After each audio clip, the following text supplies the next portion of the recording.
Okay, well, the James Lind Alliance is a UK-based initiative that's funded by the National Institute for Health Research, and we bring patients, carers and clinicians together to find out their uncertainties about the effects of treatment, and then we work with them to prioritise those for research.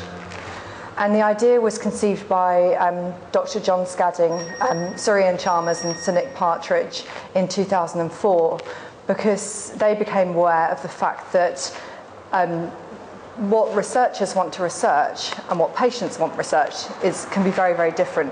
And by not talking to patients and clinicians about what they think research should address, you could potentially be missing out on some really important areas of health research. So that's why the James Lind Alliance was brought together. And we have developed this method by running priority setting partnerships of patients, carers and clinicians. And they focus on single conditions.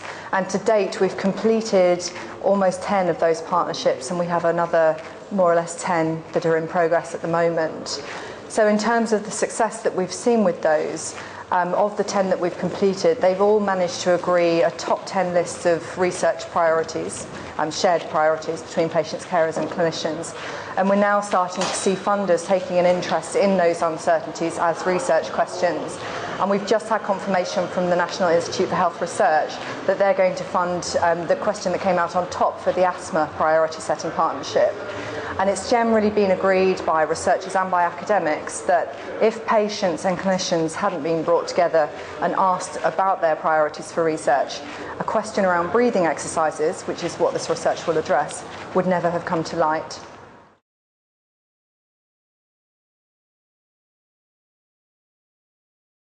The reaction has been quite mixed, and I think initially when we started there was some scepticism about why we were doing it, because generally I think people are used to the fact that research funders operate in response mode. They'll wait for researchers to come to them with ideas rather than consulting with patients and clinicians.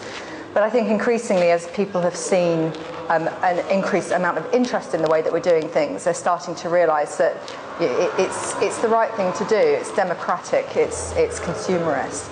And it can be advantageous in terms of demonstrating to research funders that you are involving consumers in the process of developing a research question.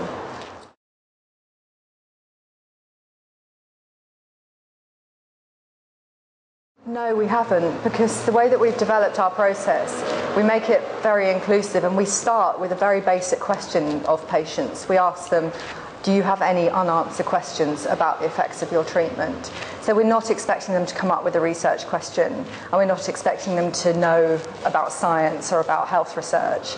We just want to know what they haven't been able to answer. And it may be that there is an answer to that question somewhere, in which case it's not a treatment uncertainty, but it's also likely that there isn't.